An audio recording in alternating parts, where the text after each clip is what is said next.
Well, hello, everybody, and welcome to the Whitey and Wills Show, episode number 8. Today's date, November 1st, 2021. Mike, I finally gave the date at the beginning of the show, so everybody has a frame of reference for when they watch this, but it's Monday morning, November 1st, 2021, and we have a very special guest with us this week. We've got Illinois high school basketball royalty with us in the form of Marty Simmons, a guy who's well known not only for his playing career at Lawrenceville High School back in the day, but also the new head coach at Eastern Illinois University, a guy who has been around college basketball coaching for a good long while. So Marty, thanks so much for taking the time out of what I'm sure is a busy schedule for you to join us for a little bit today. Well, I appreciate you guys giving me the opportunity. Always excited to talk about Eastern Illinois basketball. All right. So we're gonna do that. I think the way we kind of discussed this in our very brief pre-recording talk was that we delve back into old times a little bit, but make sure to give you a chance to talk about this year's team, because I'm sure you're pretty excited and ready to go for the season. That's correct. You know, it's a little different. You know, we signed 9 guys in April and May this year. So I'm not sure I've ever had a team with that many newcomers. So we're certainly going to go through some growing pains, but we're really happy with the guys that we have. And we do feel like we're getting better. Told our team the other day, there's probably not a program in the country that has more opportunity to improve than ours does because of all the newness to our team. So we're excited about the upcoming season. And that's good, Marty. And you know, like I said, I told you before we started recording, you know, being at my alma mater, I'm very excited.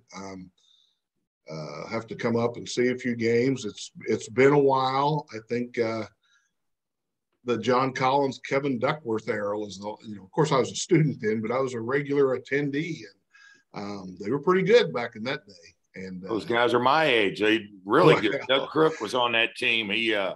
Doug Crook played at Vincennes, played on a state championship team, I think in 81.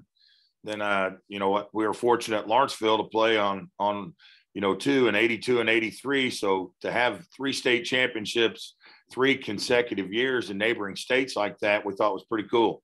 Yeah, it was. You know, I know you graduated 83 from Lawrenceville. Maybe the first time I got to see you play really up close. I mean, it would have been my senior year in high school. It was the championship of the Charleston Holiday Tournament. And you guys were playing Effingham. And we had something going on because we showed up just in time for the game. And we were sitting in the balcony, and there were some young Lawrenceville fans next to us. And, you know, we were doing a lot of talking back and forth pregame, you know, between our 2 groups. I know that's hard to believe. And I remember this kid just telling us, you know, hey, that big Uwe, you know, he's going to find out why the mule wears that elbow pad pretty soon in this game. And early on, Uwe blocked one of your shots and knocked you on your butt. I mean, probably should have been a foul, and one of my buddies just looked over and said, oh, that's why he wears that elbow pad, so he doesn't get hurt. And that was a heck of a ball game. You and Dougie Nosik put on a show, and it was a good ball game. Yeah, Doug's on our staff here at Eastern now, and it's funny you talk about that tournament because that was some of the best times that we had as high school players. A lot of the kids from our hometown went to school at Eastern, and when we came up here at Christmas, they all came out to the games. And you know, that game you're talking about was packed to the top of the gym, and Effingham brought a ton of fans. Lawrenceville always traveled well. I will tell you, you know, I got to play with Uwe at Indiana, and not only was he a hell of a player, you know, I mean, just really, really worked. You know, he became the Kareem Abdul-Jabbar of college basketball. He developed that sky hook, but even better human being. What a great, great guy. I saw where he was back in Effingham here a few weeks ago. I wish I could have came over and saw him because he just a terrific guy. But the game was a heck of a game. It was close, and you know, we only lost 7 games in 4 years. So Effingham Effingham was one of the teams to beat us. Yeah, that just, like I said, that night was special. The Christmas tournament we've got here now, we it's kind of our blueprint, that tournament where it was in its day, and we've gotten it to a pretty good point down here, the FEM Teutopolis Christmas tournament. But, he mentioned Uwe, and I was a classmate. I got to spend a lot of time with him, and my two daughters just we had a little tailgate Friday night for the football game, and they just grilled him mercilessly for 20 minutes asking him questions. And, he was so interesting. And it's funny. He is, there's a lot of things he doesn't remember. And, I would say, hey, we came to Indiana for this game. Nah, I don't remember it, but yeah, quality person. And he's going to be on probably in a couple of weeks. We're going to have him on here as well. Please give him my best, Mike. I will let him know you gave us. And he was so good to me. I was a freshman when he was a junior, so I played both years with him at IU, and maybe one of the greatest teammates I ever played with. I mean, he's just a terrific person. And you guys played in a pretty memorable game your freshman year. That's what I wanted to – that freshman year, your regional semifinal game down in Atlanta. You're just a few months removed from the Lawrenceville High School gym, and here you are facing the number one team in the country. How was that transition for you? Well, and I was blessed, and I know you know this. I played for one of the best, if not the best, high school coach ever, in Ron Felling, and he certainly had us prepared. You know what I mean? He was a fundamentalist, made us pay attention to detail. He made us play with great effort, all the same things that Coach Knight did at Indiana. So I felt like I was probably a little bit ahead of most kids just in how well I was coached as a high school player. That's one thing about Coach Knight is he had the ability to really give you confidence. Back then it was 48 teams in the tournament, and Auburn was playing Richmond. Auburn had Charles Barkley and Chuck Person, the rifleman, and Richmond had a guy by the name of Johnny Newman, who went on to play with the Knicks in the NBA. So we would play the winner. We actually had a bye. So that game played out. Richmond beat them. So we kind of anticipated on playing Auburn, but Richmond beat them. We played Richmond in a great game. They were so well coached, but we ended up winning. And normally when you came in the locker room, Coach Knight would talk about some of the things that we didn't do well, that we need to do better. And then he would move on to the next opponent. But this time he kind of went over just 3 or 4 things that we needed to do to beat North Carolina. Pretty simple things, but yet you could just tell that it gave us confidence. Obviously they ran and jumped back then for Dean Smith. So just taking care of the basketball. Felt like if we beat that first double team, we'd have some really good opportunities. Dockage played underneath Jordan, didn't give him any back cuts. Back then, Carolina ran a lot of back cuts.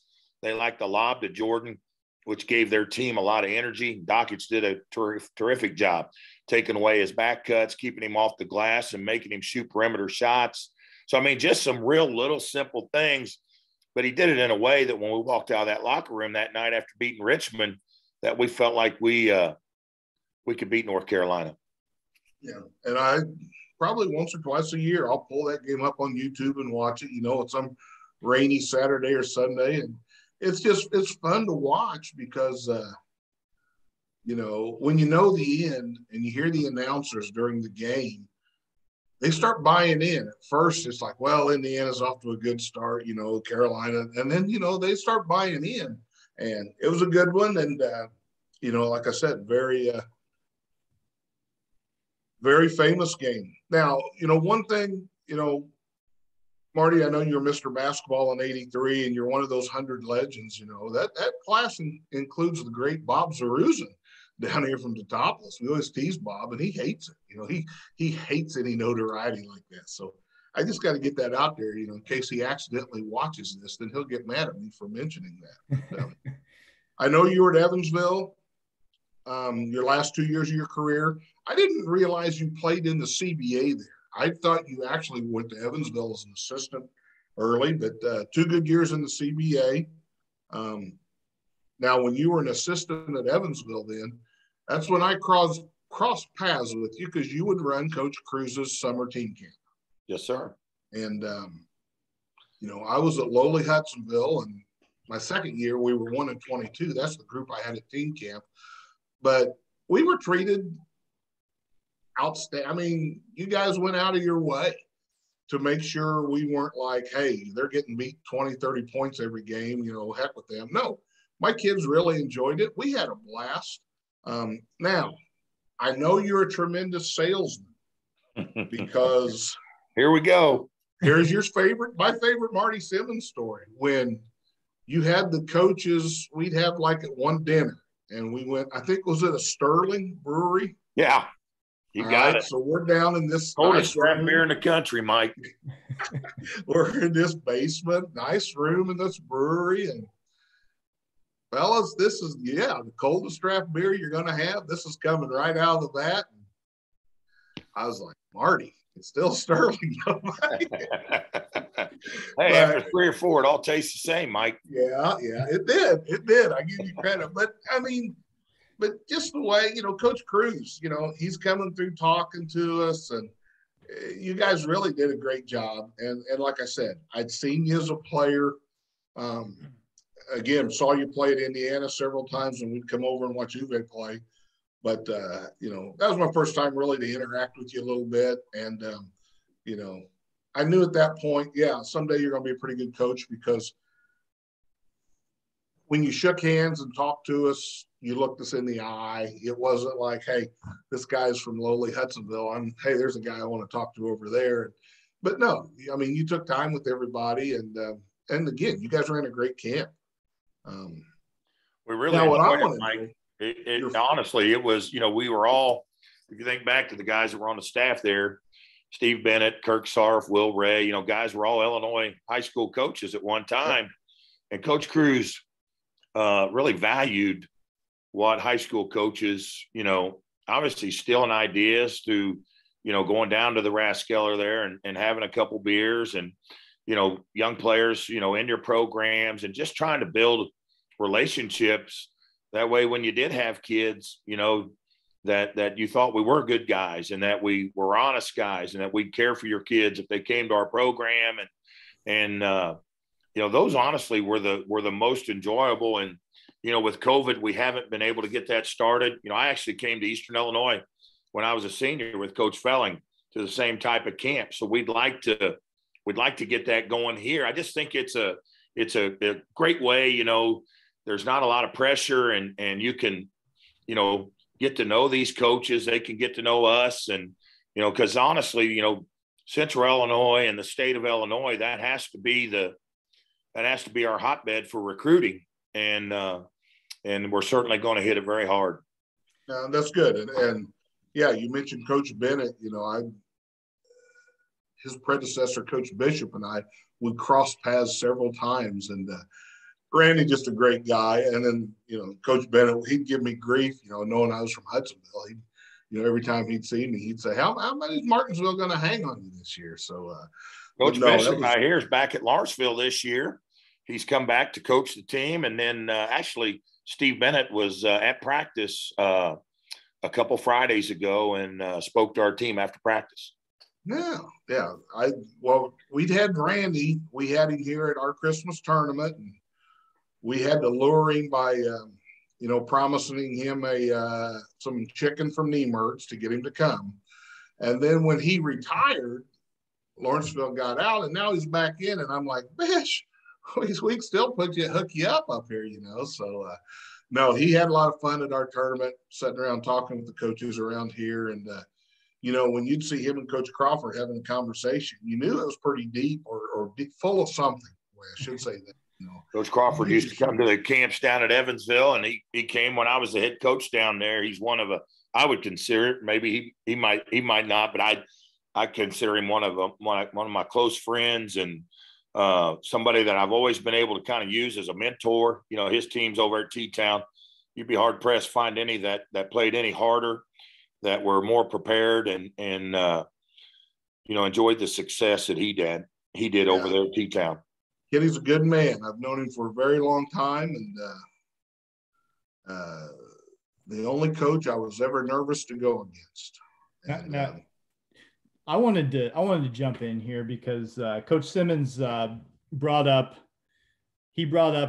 Central Illinois and being a place to concentrate on. And the thing, when we call the high school games on the radio, a thing that we go back to time and time again as a talking point is that the quality of athletics, and specifically basketball in this part of the state, we like to think that we've got it pretty good as far as the teams that we cover in the Effingham area and kind of just the Southern Illinois area in general. And I wanted Coach Simmons to jump in on that a little bit and just talk about the culture here and how that sort of leads to good, well-coached and hard-working basketball players in this part of the state. You hit the nail on the head right there, Dustin. I mean, that's what I think. That's why the state's so heavily recruited. Is there's a tremendous amount of respect for the kids and the way they're raised, and then the coaching is so good in the state. Doesn't matter what class. Just a lot of dedication from the coaches to develop players, and there's just always been, and there always will be, in my opinion, a lot of really good players, in the state of Illinois. I'm not biased or anything, but I do think that again, I just think that it's a well coached. I mean, basketball, kids in Illinois want to grow up being good basketball players, and it's our responsibility here. We've got to spread our wings and we've got to get out. It's all about relationships, building trust, with the families, with the kids, obviously the coaches. And our belief is that we've got a great place here at Eastern, got a place where you can get a great education. You can get developed as a player and play in a great conference. And even then a non-conference, have the opportunity to play against some terrific teams. And, after your 4 or 5 years, you can walk out of here with a great degree of your choice. And our hope is one of the best, experiences that a young man could have. You talk about experiences.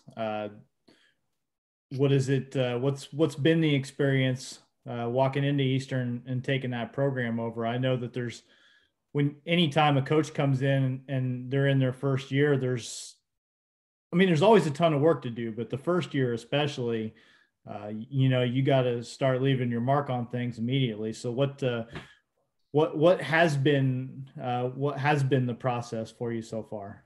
Well, first and foremost, it's been super exciting. I mean, we've all talked about, that and Doug Novsak, close friend of mine's on our staff here that I grew up with and played high school basketball. So to be back in, the Midwest, in an area that we grew up and our fond experiences of being up here in Lance and playing in the holiday tournament, playing in the 4 super sectionals, just feel very fortunate, and there is a great history and tradition of Eastern Illinois basketball. So we're excited. We did bring in, 9 players in April and May, actually 8. We got one in here in August, a Brazilian kid, but there will be some growing pains with that many new guys, trying to build a foundation, build a culture where guys are, going to class, being great ambassadors out in the community, and then developing a mentality that nobody's going to play harder than us when we step between the lines. And, we've been able to do that, at SIU Edwardsville. We were able to do that at Evansville. And now we're excited, to hopefully bring that type of basketball here to Eastern Illinois. The OVC, being a mid-major conference, it's not going to be on a ton of kids' radars when they're in high school necessarily, but it's a level of, it's a high level of competition, and it's got to be, I think, difficult to bring kids in and help them understand what the intensity in those conference games is going to be like, right? It's probably a kind of a tough sell sometimes. It's a great league, like you said. I think when you look at the NBA players that have come out of here, obviously John Morant is having an MVP start right now in the NBA. Dylan Windler down there at Belmont, Cannon. There's more players than people think that have advanced out of this league. I think it's one of the more underrated. And I only say that because, I coached in the Valley, and we played Belmont, Murray, Austin. I mean, there's great players, there are great coaches, there's great venues. I'm not sure anybody travels with their fans any better than Murray State. So night in and night out, you're gonna face really, really good competition and coaches that are really good, that know what they're doing. So from that standpoint, I think it's, that we're going through some transition right now, with Belmont going to the Valley, and there, there's just a little bit of uncertainty, but I know that we still have a core of really, really good teams. And quite honestly, I think we're all looking forward to competing in the league. Yeah, there's been a lot of good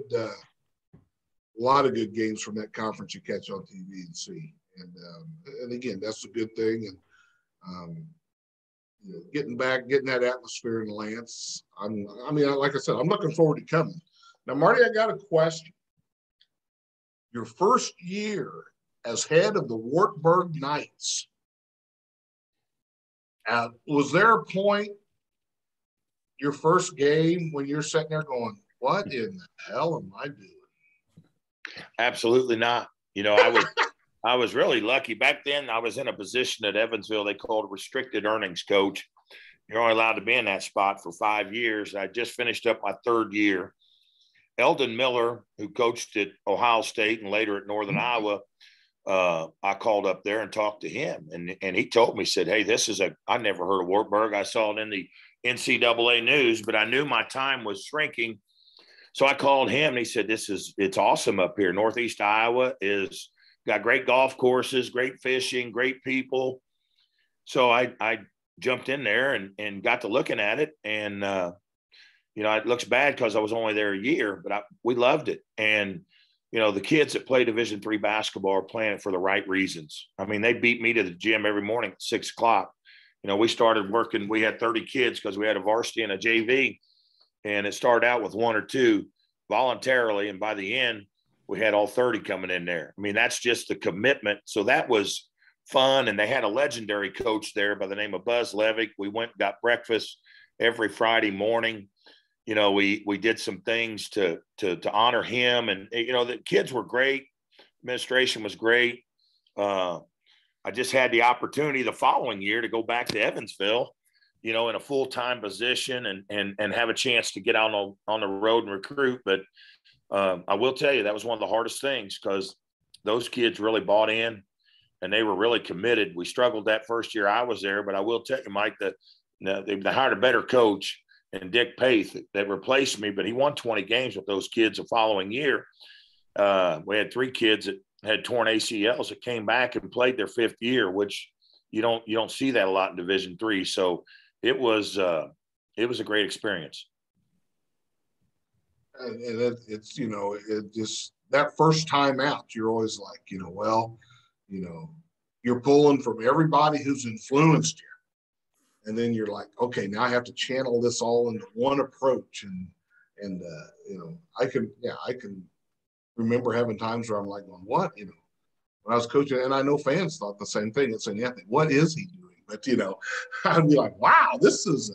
Sometimes the journalists who are covering you too, by the way. You guys were kind to me. You were kind to me.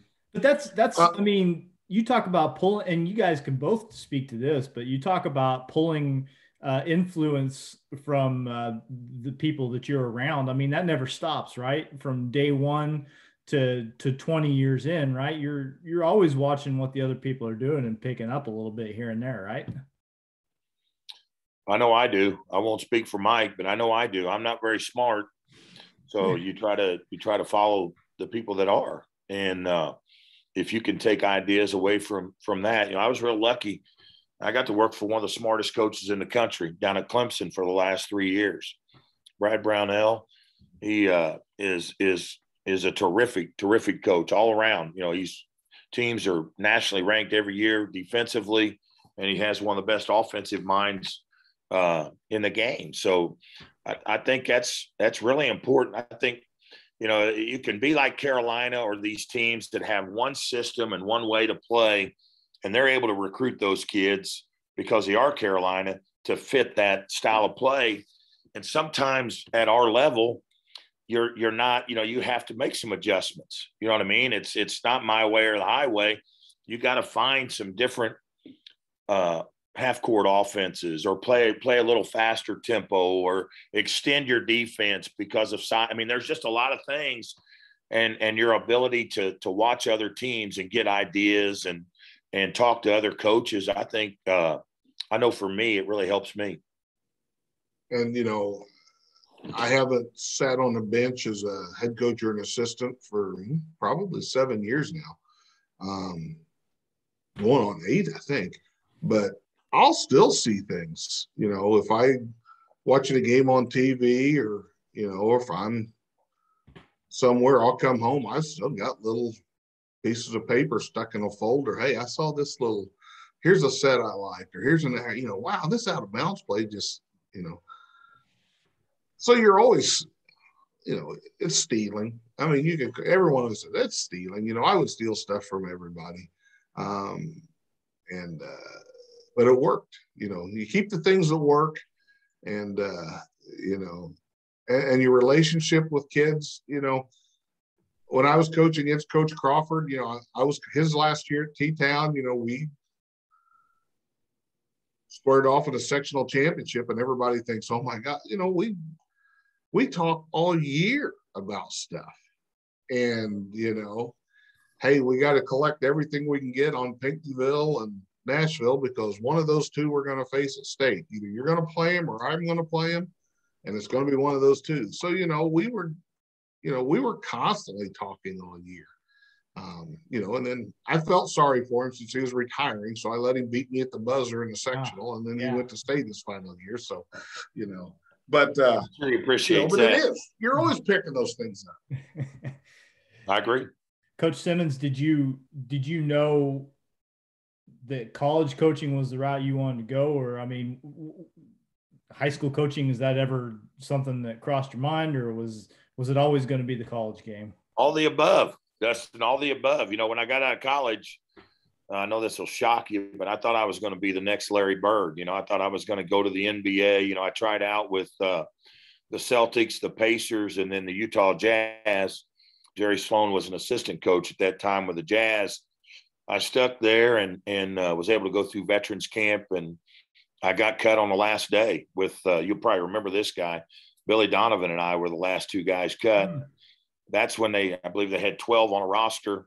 They were looking for a backup point guard for John Stockton, but one of their guys had gotten hurt. So it gave me an opportunity. There were 4 guys left. Jim Less and Billy were fighting for that backup, and me and a kid named Scott Roth from Wisconsin were fighting for that last spot. But unfortunately, I got cut. And so then I actually thought about coaching. I went to the CBA, which Mike said. I played a year up at La Crosse, and then I played 2 years in the 6'5" and under league out of Springfield, the Illinois Express. So I had great experience, and I worked in the front office with the Illinois Express and went around to local high schools during the winter and just met people and tried to promote what we were doing there in Springfield.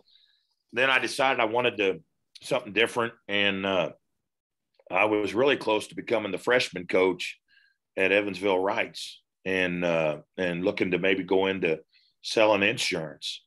And Coach Cruz, who recruited me to go to Indiana, and he obviously was my coach at Evansville, did a lot for me, and he called and said, I don't think you want to do that yet. Why don't you come back to try this coaching out? I had already finished a year on my master's, since I was a 5-year guy transferring from Indiana, so I needed another year to finish it up. He said, we'll take care of that. We'll see how you like coaching. And I fell in love with it. It's so much different than actually playing. When you're out there on the floor, you have that ability to kind of get guys to come with you. You know what I mean? You're part of them, and the relationship building and your ability to get a group to buy into what you're really selling and how your vision of what it takes to be successful was different. And, just the game planning part. I mean, you found out a lot. These coaches were doing a lot more than what we thought as players. And not just on the floor, but dealing with guys, off the floor and, personal problems, family issues, academic, whatever it may be. There's just a lot. And, Coach Cruz and his staff cared a lot about us as we do about our guys here at Eastern. So, there's just a lot that went into it. And that's really when I decided that I wanted to coach. And the thing is, Marty, as you get done and when you finally say, okay, I'm at whatever age you step away, it seems like you spend the next 2 years going, God, I'd like to go down and do that again. Or I'd like to do this again. Now, again, at the college level, is it harder recruiting or harder doing the daily management of a program?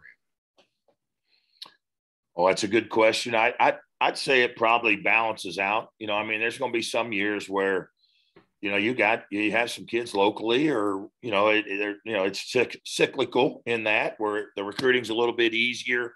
The management again. A lot of that. Your culture. Like I talked about it. We want guys going to class. We want them graduating. We want them being good out in the community, give back, especially, any community, but Charleston is such a close-knit community. I think that can be fantastic for both. But it's different with each group, but your ability not only to develop culture, nurture culture, it's every day, but you got to recruit it. And you got to find these guys that number one, they obviously want to get their education. They value it. They want to be coached. They want to be developed. That's kind of been, our ticket wherever we've been is we've had a lot of great players. So don't take that the wrong way. But, every coach I've ever played for made me better. So it's our, and I think that's what our staff enjoys the most, is trying to help guys, achieve their dreams and goals and just improve, whether it's, shot preparation, whether it's, footwork in the post. Whatever it may be, I think our guys take a lot of pride in trying to help each one of these guys improve their games and take it to another level.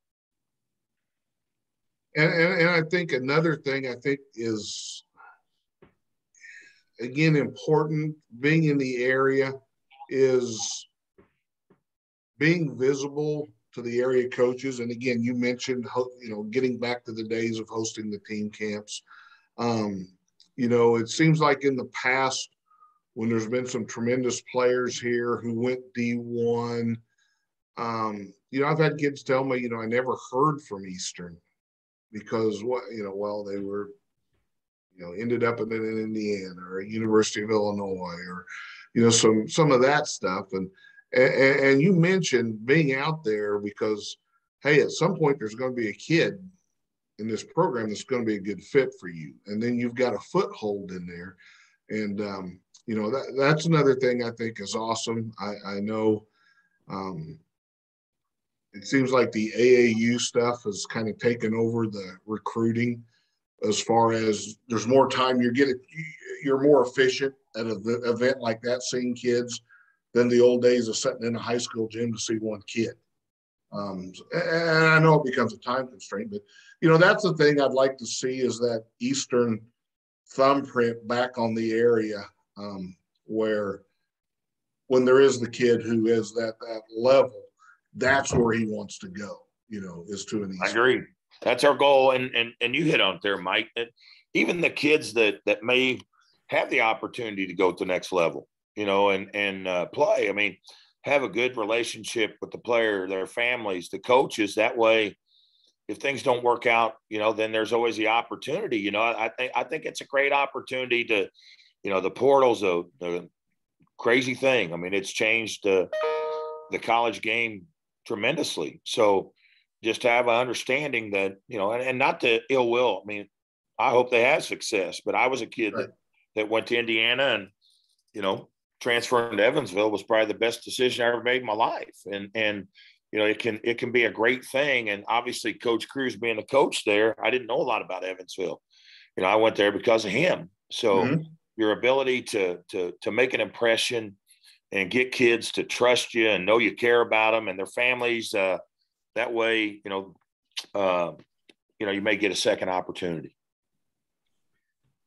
Well, Coach, I don't know, Mike, I don't know what you've got left, but we've taken a pretty good deal of Coach Simmons' time already. Well, I mean, I know he's deep in season. You guys opened in what, a week and a half? Yeah, November 9th, actually a week from next week. Okay, yeah. Week from tomorrow. Yeah, we're at Northwestern. So I'll let you go out on this. Let's say we sit down and talk the same way in a year. What's going to have happened in that year for you to say this has been a good year for me at Eastern? Things, I consider this to be a success. I think just some of the things we've talked about, Dustin, just our ability to get guys to buy in, to really change our culture with the guys we have here. We recruited nine guys. So, and make the guys that were retained feel a part of what we're doing, which I think those guys have done a really good job of that. They've had great attitudes. Obviously we're like any other coach. We're like, we're going to try to win every game, but I think just seeing the progress, the maturity, guys, buying in, playing a style of play that we're teaching and that we're competing, on every given night. Great. Well, I look forward to it. I'm sure I'll be around there a time or two this year and staying connected with it, seeing how it goes. And we're both as alums and people who are still involved with the university really pulling for you, and love to see things go well. So good luck and thanks for taking the time to join us too. Yeah, very much so. Spending time with a couple knuckleheads when you've got a full agenda today, we always enjoy that. And I will be at a couple games this year. I'll probably make Mr. Wilson buy me a cold soda after the game, but I will make it a point to say hello to you. And again, Marty, I can't tell you when I saw you got the job how excited I was that, I think you are the person who can, get Eastern back as a talking point again in the conference and, get those appearances, get those postseason appearances. That's what it's all about. Yes, No sir. pressure. Yes, sir. Thanks. I really appreciate you guys giving me the opportunity to be on the podcast. And, anytime you want to do this again sometime, don't hesitate. I really appreciate it. You said nice things about Coach Crawford. We may even get him to watch one of these now. So, that'll be like a bait. I'll throw that out there. Hey, you were brought up in our podcast today. He's made an impact on not only a lot of the kids that played for him, because, I've been able to, we played in Andy Gobzinski's benefit golf outing and had the good fortune of meeting his parents and his family and just great people and, love, talking to Leon and hearing stories about when he played overseas. And, I always had respect for Teotopos, even when Coach Carey was a coach there. And, I can remember, when Scheidler played and they were over in Bridgeport playing in the sectional. But Coach Crawford not only made an impact on the players and the families that he coached, but guys like you and me, that were around him and coached against him. And, he's somebody that he does it for all the right reasons. He's all about trying to help kids and other coaches, get better. And he's been he's made a great impact on my life.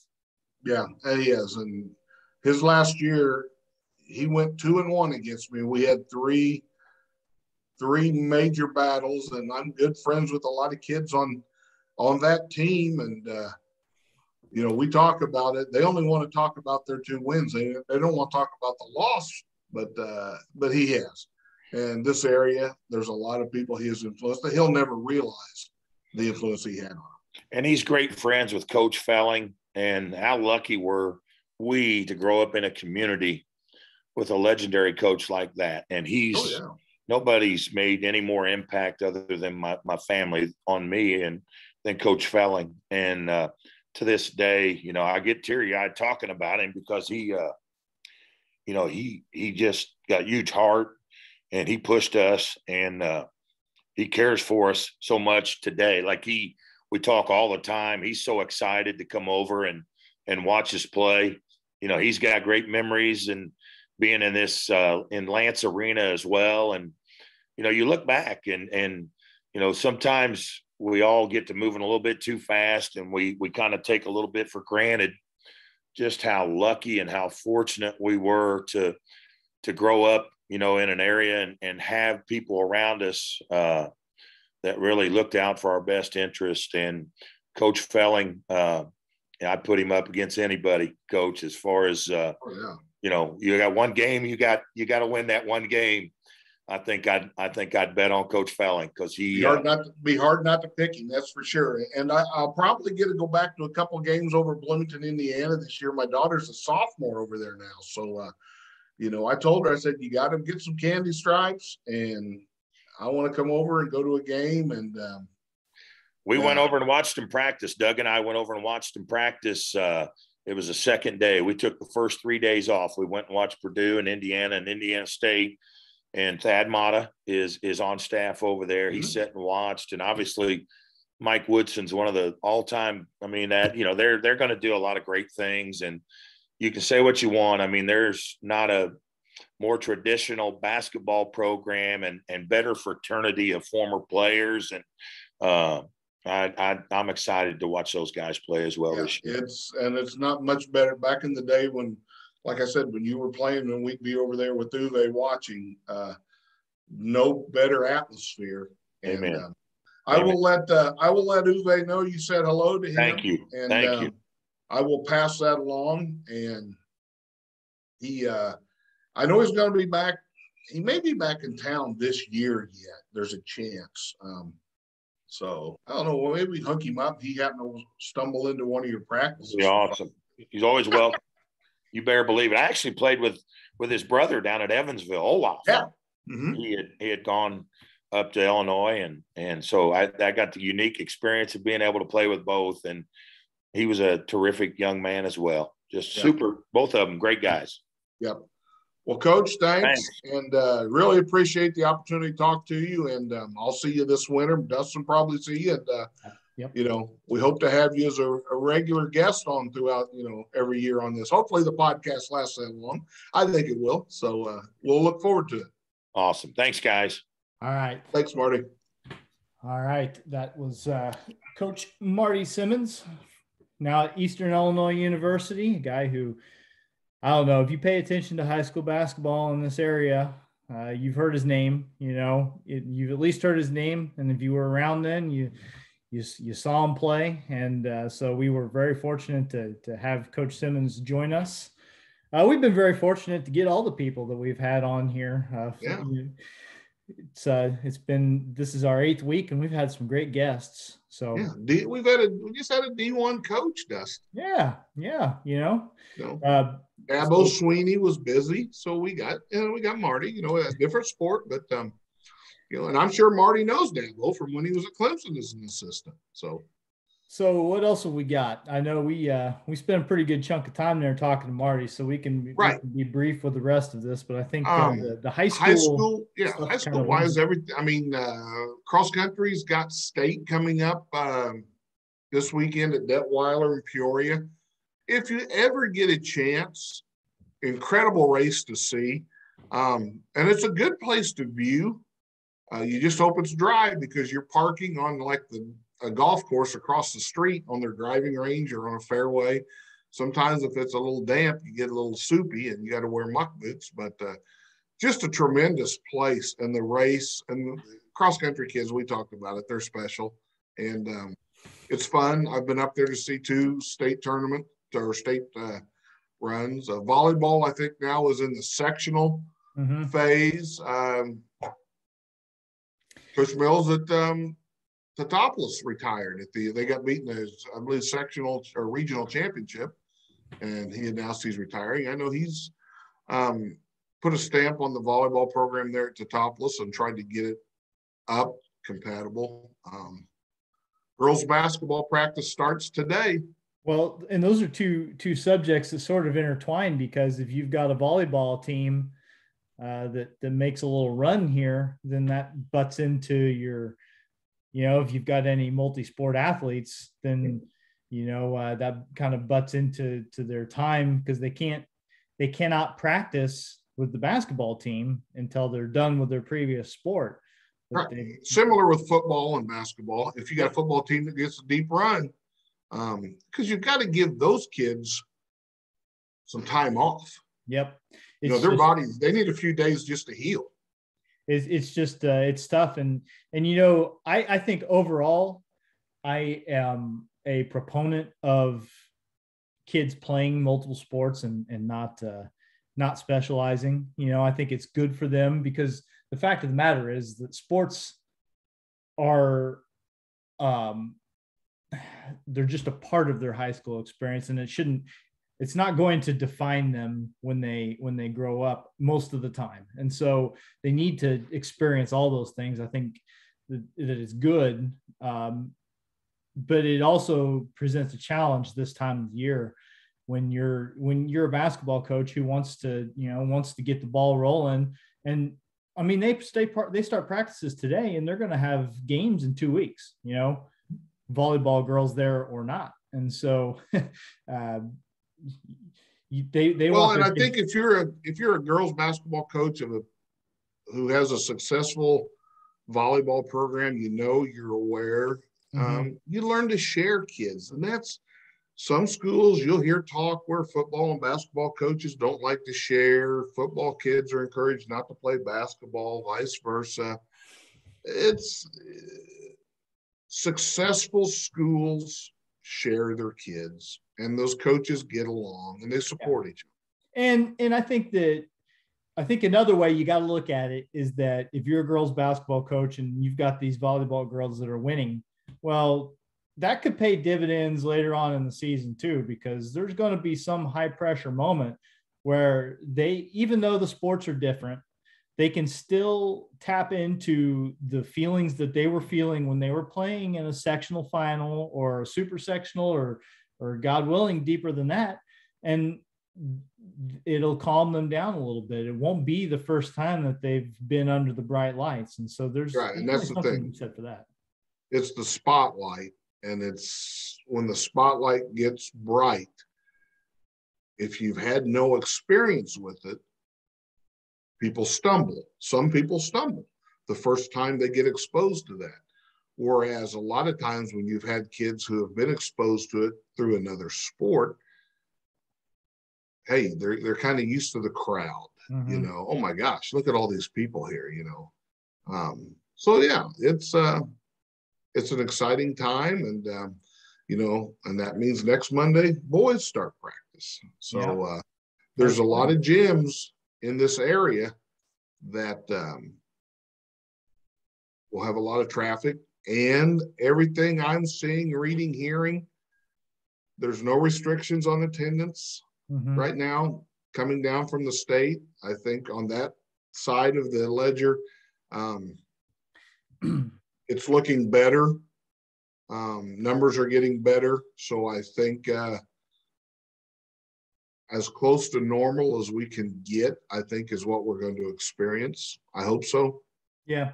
My daughter's been bugging me to take her to some of the junior high games here in Neoga. I think mostly as a social event. I don't know how much basketball she's actually watching, but so I've been in a gym a little bit lately, and it's you're getting people back in there. And I think, at the end of the day, from the experience that the kids on the floor get, that's a positive thing, because they want to play in front of people. They want their family and friends to be able to see them. And, the troubles of the world don't weigh on them as much as just wanting grandma and grandpa to be able to come see them play in a ball game. And so exactly right. I'm glad that that's going to be able to happen, because it was a weird feeling last year to go to these games and, go to like a T-town game and see, maybe by the time you get the other team, like the parents and the other team personnel in the gym, like a couple hundred people in the gym, right? It just doesn't feel natural. Right. I helped Greg do the T-Town Effingham basketball game, and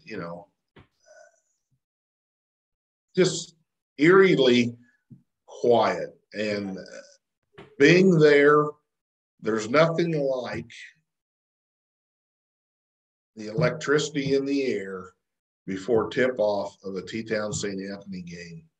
It's just the hair on your neck is, if you're, I'm sitting down there on the bench, it's standing on end, and it is, it's special. And we've missed that special, and we need to get that special back for everybody involved, for kids, for parents, for grandparents, for these fans that live and die by going to every game, who don't have kids or grandkids playing anymore, but still, who buy the chair seats at Effingham, who go to every game because they love Effingham High School basketball, or have the gold seats at the Topless. I mean, or at St. Anthony. Those are the people, in my opinion, are just chomping at the bit to get back to be able to watch a ball game.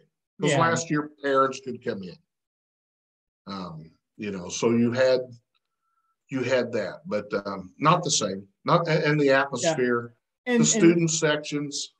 And you and I both understand why things were the way they were last year. And I don't want this to be taken as some sort of a complaint. I mean, sometimes the world just doesn't give you a choice, right? Like, and it's nobody that you can easily blame for that thing. But by the same token, you're right. Like high school basketball and high school sports, but especially basketball, and the atmosphere is a big part of it. It's a big part of the experience. I mean, playing the games is great, but it's a culture thing. And if you're like me and you weren't worth a damn at basketball, going to the games was still a part of the experience, part of the high school experience, and watching your friends play. So it's nice, whatever else you think about anything. I think if you just look at it through that lens, it's good that seems like we're going to be able to get people that experience again this year. Yeah, have the drum line back at Altamont. Yeah. There's you don't realize a big basketball game at Newton back in the day, when you had to warm up in front of that band who's trying to blow your eardrums out, play as loud as they possibly can. It's just, all those things, I don't care. Movie theaters, your microwave, you can't match the smell of popcorn in a gym. It's just, that's a special thing. And I'm excited that it looks like it'll all be back. Yep. And, like we talked about with Coach Simmons, this is a fun area to be involved in the game. Lots of competitive games on a week-to-week basis. It seems like there's always one you can circle and say, this is going to be, if you got nothing else to do, this would be a good game to go see. Yep. So yeah, I'm looking forward to it, and we'll see. You and I'm sure we'll see plenty of action. Matt Robinson, everybody knows, Greg and Matt for calling basketball games, but Matt's got such a talented ball player on his hands as far as his son goes, Mason. I have a feeling he's going to have some games to go see himself, and so hopefully that means you and I will see some action as well. As far as rumor has it, we could be working together as the B team. Yeah. Well, I don't know. I'm just throwing it out there. That's a rumor. You better get ready for that Effingham T-Town girls game that falls during the NTC boys tournament then, because that's always the one I know that I'm going to end up doing the play-by-play on, because Greg and Matt are both over there at Altamont. I've seen that as The only girls game non-postseason I saw that was near capacity was a couple years ago at T-Town when T-Town and Effingham were both really, really good. Heck of a ball game that night, and huge crowd. Yeah, huge crowd. Now you will have to fight Millie Lang for the honor of working that one though, because I understand. That's fine. She might be. I could have time off. I could be on the, I could be, because Matt will be setting up camp at the NTC all week that week, so I'll be okay. Yeah. So anyway, we're looking forward to it, and that's kind of where we're at in the high school sports scene. Again, the fall stuff winding down, a handful of local athletes still competitive in those fall sports, but for the most part, it's basketball full steam ahead, and that's a fun time of year because it is around here. Yep. And then professional wise, really nothing's going on. No, nothing at all. Oh, wait a minute. Nothing. Your Braves are still playing. Yeah, we could bore people with that next week. Hopefully, I'll be in a better mood about it. Last night's game was game 5. It was pretty good for about 20 minutes, and then all fell apart from there. So, and I will say this: I thoroughly have enjoyed, and I haven't listened to every inning of every game, and I like him other times, but I just think John Smoltz is special, being a color man on TV. I love him. Well, I love him. I think, to be diplomatic, I think sometimes John doesn't want to accept the fact that everything changes and that not everything from when he played is going to be. I agree with that. I think that is a pitfall for a lot of ex-play broadcasters, is that they're basing their expertise on when they played. But the problem is that, everything changes, and baseball especially, just very rapidly. And you got to either be willing to accept that or not. Sometimes I don't know that he's willing to accept it. Tom Glavine does games for the Braves sometimes as well. And he kind of gives the same impression sometimes. But, one guy who seems to be much more universally maligned than I understand is a lot of people don't like Joe Buck. And I watch and listen to a lot of sports, and I don't know, you got to be doing pretty well to be doing a better job than he does with the high profile stuff. Like when the Cardinals are in the postseason, oh, he's too much pro Cardinal. Oh, he's anti-Cardinal. You hear both people's sides. Well, then that's perfect, because I like him. And the thing I like about him, because I think he's pretty close to my age. He may be a year or two older, a year or two younger than me. I love his quick wit and snarkiness that he can throw in there. Yeah, I love that. I think a lot of people, especially if they have a rooting interest, it seems like they find, they pick things out of what a guy says without, for one thing, understanding that it's hard to just talk for 4 hours and just say only things that everybody's going to love. That's difficult anyway. But I think they hear what they want to hear sometimes, which is usually bias against their team. Right. And I don't know. I have always been able to see things pretty objectively, I guess, because working in a newspaper for a while, you learn to understand that you can't get too invested in outcomes because you have to present it for everybody. Right. And you have to shoot it down the middle. And the thing with Joe Buck, his relationship with on-air chemistry with Smoltz is outstanding, and the same with Aikman. Yeah. I mean, I think last night he said something about, Smoltz mentioned again how when Greinke got another hit, how athletic pitchers are. And Buck's like, oh, I've never heard that before. Because Smoltz says it every game, But it's just their timing is so good. And I really enjoy it. And, and again, giving a shout out to our first guest. back when Dad, he tried very hard to not show a rooting interest. But when it would get postseason and he's following one team, yeah, you could start seeing it. But I hear so much stuff on the radio that's just, it drives me nuts when announcers start complaining about officials. Yeah. And start waving that pom-pom. And, Dad tried really hard never to do that. But, it's good, and bringing that up, I think early here as basketball's starting or when it starts, I'd like to get him and Mr. Sapp to sit down and just reminisce on, how many McDonald's drive-thrus they've been through together. How many games have they worked together on the road? Because the number is going to be pretty close. 7, 8, 10, but, I've heard, you and I have heard these stories, about how many deer have been run over and these types of things. The funny thing is when you get those two together talking about it, you just sit back and listen, because they start reminiscing about the Salem tournament, and some radio station wasn't going to scoot over and give them room to set up their equipment, and just, all kinds of interesting stories. We may have to, drag those two together and just do a show on be a good lead in to high school basketball as well.